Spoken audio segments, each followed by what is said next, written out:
राधे राधे।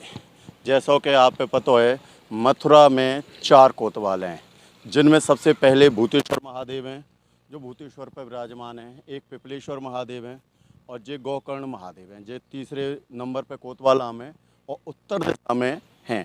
इनका क्या रहस्य है, इनको क्या इनकी डिटेल है, कैसे ये गोकर्ण बने, क्या कैसे इनको जो नाम पढ़ो, कैसे प्रकट भये, बाकी बारे में बताएंगे। और जाके रास्ता बता दें आप है मथुरा तो वृंदावन का जो जामे का है, मथुरा और वृंदावन से मथुरा आमे का है।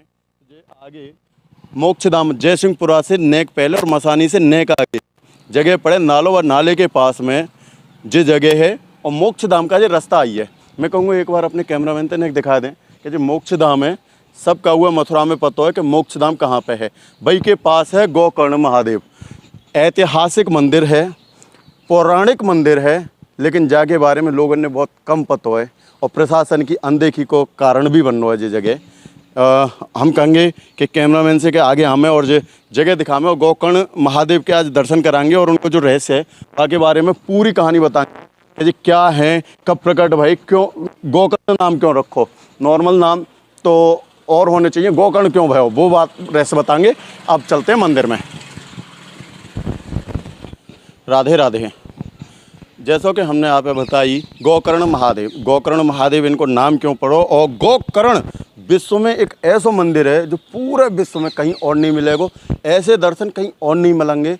जे कहाँ है गोकर्ण वैसे तो गाय से प्रकट बताए जाते हैं, लेकिन जब गाय से प्रकट कैसे भाई, कहाँ इनको रहस्य बारे में बताएंगे। और देखो जो गेट पे हम खड़े हैं, शमशान घाट से मतलब मोक्षधाम से थोड़ा सा आगे ही जो मंदिर है गोकर्ण महादेव जहाँ पर लिख रही है। और ये देखो बहुत प्राचीन मंदिर है। ये जब मंदिर को जो वर्णन है वो भागवत गीता में भी है, पुराणन में जाको वर्णन है, तो बहुत पुराना समझ सकें। और आप कृष्ण काल को जो मंदिर बताया जाता है, 5,500 वर्ष पुराना मंदिर है और पूरे विश्व में ऐसे दर्शन कहीं नहीं मिलेंगे। अब हम कहेंगे कैमरामैन से के अंदर आएँ और इस मंदिर में अंदर चलें और जो यहाँ के महंत हैं उनसे हम इसका पूरा रहस्य, इसका पूरा इतिहास बताने की आपको कोशिश करेंगे।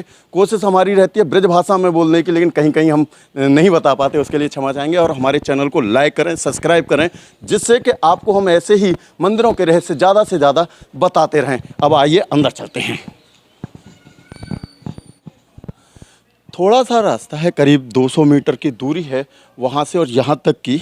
और अब हम बिल्कुल मेन मंदिर के दरवाजे पर आ चुके हैं और यहाँ पर जो महंत हैं उनका नाम लिखा है सुभाष चंद्र शर्मा जी। गोकर्ण नाथ महादेव का मंदिर है, प्राचीन मंदिर है। इसका वर्णन जैसे कि हमने आपको बताया कि पुराणों में, गीता में भी है, वह क्या है, गोकर्ण नाम क्या है, वो सारी चीज़ें अब अंदर चलते हैं और बताते हैं। आ जाइए। यहाँ सामने आप देखिए महादेव हैं और महादेव की मूर्ति के सामने ही नंदेश्वर महादेव भी बैठे हैं, नंदी महाराज बैठे हैं यहाँ पर। और कहते हैं मंदिर में प्रवेश से पहले घंटा जरूर बजाना चाहिए। आओ चलो अंदर आ जाते हैं।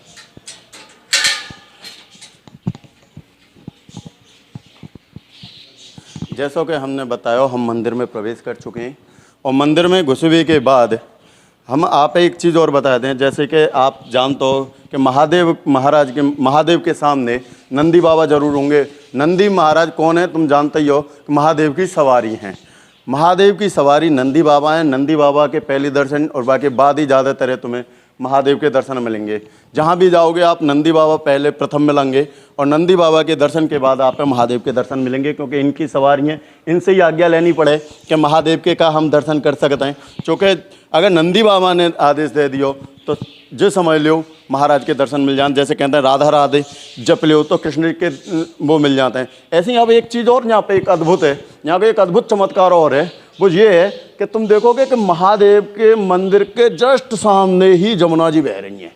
अगर महादेव की आँखों के जस्ट सामने ही बिल्कुल सीधा देखो तो सीधा देखने पे आप पता चलेगी गेट के सामने ही है कि जमुना जी जा रही हैं।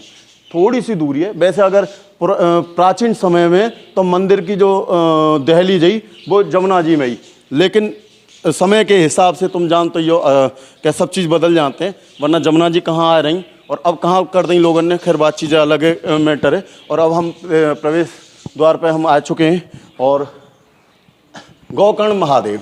गोकर्ण महादेव एक अद्भुत नाम और एक अद्भुत चमत्कार, क्योंकि पूरे विश्व में ऐसा मंदिर आप कहूँ नहीं मिलेगा। सबसे पहले मैं कहूँगा कैमरामैन से पहले एक बार छवि दिखाएं, बाकी बाद की आगे की बात करेंगे।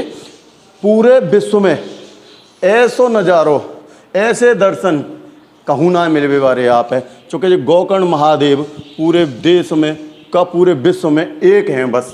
और इनके का जो दर्शन जाने कर लिए समझ लो बाने सब देवतन के दर्शन कर लिए, चूँकि ऐसे दर्शन भोले बाबा के तो शायद अभी तक काई ने ना करे। पिंडी रूप में कर रहे होंगे, जैसे कि एक जो पिंडी हैं अक्सर ज़्यादातर जय रूप में दर्शन मिलते हैं पिंडी के, या वैसे भी दर्शन मिल जाएंगे भोले बाबा की तस्वीर के रूप में। यहाँ हनुमान जी की भी मूर्ति हैं, बाला देखो गदाधारी की हैं, रामचंद्र जी की मूर्ति हैं, यहाँ और देवतन की भी मूर्ति हैं। लेकिन जो यहाँ को रहस्य है, जो सबसे ज़्यादा मेन मानने वाले हैं वो हैं जो गोकर्ण महादेव। और गोकर्ण महादेव को का रहस्य वो अब इनके जो महंत हैं उनसे बताएंगे, चूँकि हमें वो नहीं मालूम है कि इनको इतना बड़ा क्या रहस्य है। आओ अंदर चल के महाराज से बात। जैसा कि हमने बताई, अब हमारे संग महंत जी यहाँ पे विराजमान है और इनसे जानेंगे कि यहाँ को रहस्य का है।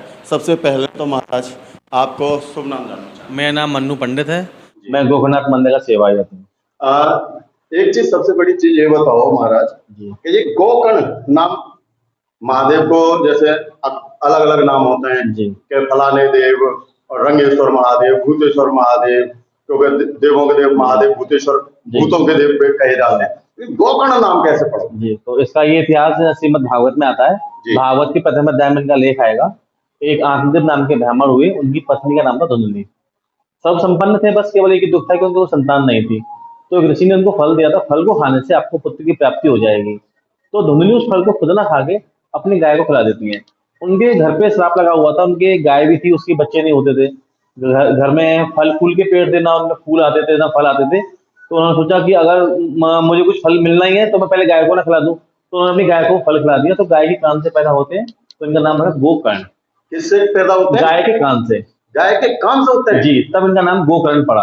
गोकर्ण शुरू से पूजा पाठ करने वाले, साधु संतों की संगत करने वाले परम ज्ञानी हुए थे। उधर धुंधली होती है, अपना वंश आगे कैसे बढ़े, तो वो अपनी बहन का बच्चा गोद ले लेती है, जिसका नाम धुंधकारी रखा। धुंधकारी शुरू से राक्षस प्रवृत्ति का, शराब बड़ा पीना, वैश्यावृत्ति करना, तो उसकी अकाल मृत्यु हो जाती है। उसको प्रेत योनि मिलती है, उसकी आत्मा भटकती है, सबको परेशान करता है। तो सब लोग गोकर्ण जी से बोलते हैं कि आप इतने विद्वान हो तो अपने भाई की मुक्ति के लिए कुछ कीजिए। तो गोकर्ण जी 7 दिन की भागवत पढ़ते हैं। एक हरा बांस झाड़ते 7 गांठों वाला, उस पे धुंधकारी की आत्मा को विराजमान करते हैं। भागवत का रोज एक अध्याय पढ़ते हैं, रोज एक गांठ चटकती है उस बांस में से, और 7वें दिन स्वर्ग से विमान आता है धुंधकारी की आत्मा को लेने की, और उसको मुक्ति मिल जाती है। फिर ये यहाँ पे शिव की तपस्या करते हैं। तो शिव जी इनको वरदान देते हैं कि आप कलयुग में मेरे ही रूप में पूजे जाओगे। तब से यहाँ शिव के रूप में विराजमान है। आपने प्रतिमा में देखा होगा, प्रतिमा का एक हाथ लिंग पर है, एक हाथ हृदय पर है। कहते हैं मनुष्य के अंदर 2 चीज होती हैं जो मनुष्य को विचलित करती हैं, काम और क्रोध। ये दोनों को अपने बस में करके बैठे हुए हैं। जिसके संतान ना हो, यहाँ 16 सोमवार करे, उसको निश्चित संतान की प्राप्ति होती है। और कहते हैं कि मथुरा में अगर श्री कृष्ण के मंदिर है या शंकर भगवान के देवालय, तो वो श्री कृष्ण की लीलाओं से जुड़े हुए मिलेंगे। तो यहाँ से चंद थोड़ी सी कदमों की दूरी पर दशामेघ घाट था। अब तो यमुना जी कम से कम 1 किलोमीटर आ गए हैं। पहले नीचे दशामेघ घाट था, वहां पे बताते हैं श्री कृष्ण कंस का धोबी कंस से कपड़े धो रहा होता है। तो श्री कृष्ण भगवान और बलराम दोनों भाई ग्वाला रूप में थे। वो अपने कंस को मामा कंस का वध करने जाते हैं। तो वो धोबी कपड़े धो रहा होता है, तो धोबी से वो चमकीले वस्त्रों को देख के उनका मन ललचा जाता है। तो कहते हैं ये वस्त्र हमको पहनने को दे दो। तो धोबी उस कपड़ों को ना देता है, मना कर देता है कि ये हमारे मथुरा नरेश के कपड़े हैं, हम आपको नहीं देंगे। तो वो धोबी का वध करके तब आगे बढ़ते। तो उस समय के शिव की तपस्या में लीन थे। तो ये द्वापर युग से यहाँ प्रतिमा विराजमान है यहाँ पे। ये तो शिव की तपस्या में लीन, तो इनकी सुपुर्द अपनी गायों को कर जाते हैं श्री कृष्ण भगवान की, हम लौट के अपने मामा का वध करने जा रहे हैं, लौट के हम अपनी गायों को ले लेंगे। तो देवनाथ एकादशी से पहले सप्तमी पे जैसे रावण का पुतला दहन होता है, उसी तरीके से ये मसानी का त्राहा है, यहाँ पे धोबी का पुतला बनता है। तो आज भी सप्तमी के दिन श्री कृष्ण और बलराम की झांकी निकलती है, उस धोबी के पुतले को वध करके आगे बढ़ती है और यहाँ शिव के दर्शन, गोकर्ण जी दर्शन करने के लिए आते हैं। मतलब गोकर्ण महादेव ये वही गोकर्ण है जिन्होंने धुंधकारी का उद्धार कराया था। धुंधकारी के साथ साथ बहुत लोगों ने पूरे गांव का ही उद्धार कराया था, और शिव जी इनसे बहुत पसंद हुए थे, बहुत ज्ञानी हुए थे गोकर्ण जी। जी, ये ब्रजमंडल में तीसरे कोतवाल बोले जाते हैं, जो उत्तरी दिशा में स्थित हैं। चार कोतवाल कौन कौन? ये भूतेश्वर रहे, रंगेश्वर रहे, गोकर्णेश्वर और पिपलेश्वर। जैसे कि ये गोकर्ण है जी इनकी एक जो छटा है, मैं इस छटा के बारे में थोड़ा सा बात करूंगा। जी। ये बिल्कुल एक अद्भुत अद्भुत बिल्कुल बिल्कुल कह रहे हैं, एक अद्भुत पूरे विश्व में एकमात्र प्रतिमा है। बीबीसी लंदन का चैनल है, वहां से भी मूर्ति के ऊपर रिसर्च हो चुका है। 5,500 वर्ष पुरानी मूर्ति बनाते हैं उन्होंने। सब लोग दर्शनार्थी बोलते हैं कि सब शिवालयों में सब शिवलिंगों पे रोज जल चढ़ता है, रोज दूध चढ़ता है, आपके यहाँ पे ऐसा नहीं है। तो वहां से म्यूजियम के लोग आए थे, उन्होंने कहा था कि ये तो बहुत ही प्राचीन धरोहर है। अगर हम इसको आजकल हर चीज केमिकल की आ रही है, सब पॉलिथीन वाला दूध लेके आते हैं, भाई थोड़ा सा फाड़ा दूध चढ़ा दिया, चीनी वहां चीटी लग जाती है, छेद कर देती है। तो ओरिजिनल बिल्कुल प्राचीन पत्थर की जो बनी हुई है, जो भी कुछ होगा वो प्रतिमा है। उन लोगों ने कहा कि रोज जल दूध चढ़ाने से प्रतिमा खराब हो जाएगी, तो आगे की पीढ़ी के लिए हम क्या बचा के रखेंगे। तो केवल हमने सोमवार का दिन निश्चित कर रखा है, सुबह 5 बजे से लेकर दोपहर के 12 बजे तक है। जल अभिषेक, दुधवा अभिषेक जो भी होता है वो केवल सोमवार के दिन ही होगा। अंदर यहाँ पे अंदर किसी को एंट्री नहीं है अंदर, किसी गर्भगृह में जी किसी जी। को। और अच्छा एक चीज और, जैसे कि आप ये मूर्ति है जो मैं कहूँगा एक बार कैमरामैन से दिखाएं कि इनके जो हाथ है इनका क्या रहस्य है? जी इस तरह से बताते हैं, इनका एक हाथ हृदय के ऊपर है और एक हाथ से लिंग पकड़े हुए हैं। मनुष्य के अंदर दो चीज होती है जो मनुष्य को विचलित करती हैं।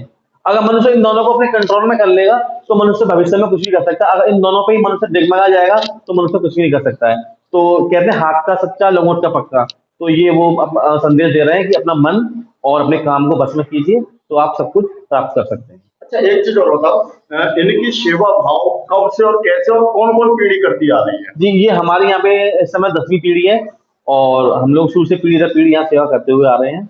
मतलब आप ही के परिवार जी की पीढ़ी? हमारे ही परिवार से यहाँ सेवा पूजा करते हुए आ रहे हैं। तो आपका परिवार को किस तरह से ये मिले, कुछ रहस्य इसका तो कुछ इतिहास इतना है नहीं। अच्छा इतना जी, याद जी। नहीं है। मतलब किस प्रकार से प्रतिमा प्रकट हुई? हाँ ये खुद यहाँ से उत्पत्ति ही बताते हैं कि यहाँ से उत्पत्ति है इस प्रतिमा की, ना किसी मतलब बनाई हुई प्रतिमा है, ना कुछ की हुई है। यहाँ खुद ही प्रकट प्रतिमा है। ये गोकर्ण टीले के नाम से ये स्थान जाना जाता है। ये गोकर्ण टीले के नाम से आज ही म्यूजियम में भी आप जाओगे तो वहाँ गोकर्ण टीले के नाम से यहाँ पे ये बना हुआ है।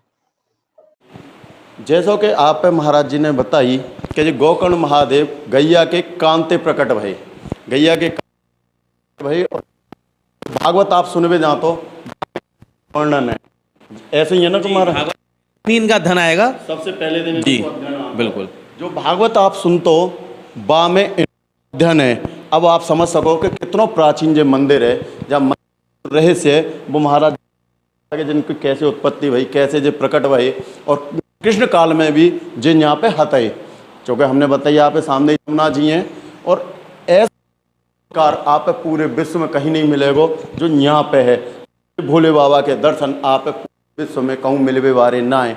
हमारा एक ही उद्देश्य महिमा ब्रज की को कि ज़्यादा से ज़्यादा लोगों ने जो मंदिर के रहस्य हैं, क्योंकि लोग बाग इन मंदिर के रहस्य से दूर हैं और जान ना पा रहे। प्राचीन मंदिर हैं उनको लोग बाग भूलते जा रहे हैं, तो उनके बारे में ज़्यादा से ज़्यादा लोगों तक जानकारी पहुँचे और उन्हें पता चला कि हमारे ब्रज में इतने प्राचीन मंदिर हैं कि कोई कहने ना है। और ऐसी ऐसी उत्पत्तियाँ भगवान की स्वयं प्रकट भगवान है, लेकिन उनने लोग बाग जानती ना है। अब हमने अक्सर देखा था यहाँ पे कि भोले बाबा के जब मंदिर का आज शायद मैं समझता हूँ मथुरा में कुछ ही लोगों ने पता हो जी बिल्कुल। क्योंकि आजकल मैं खुद कहूँगा कि आजकल की जो पब्लिक है वो केवल चमक दमक पे भग रही है।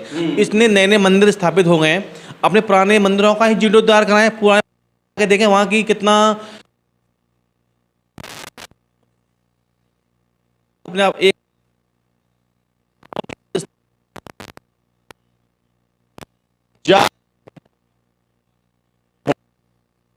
किसी के संतान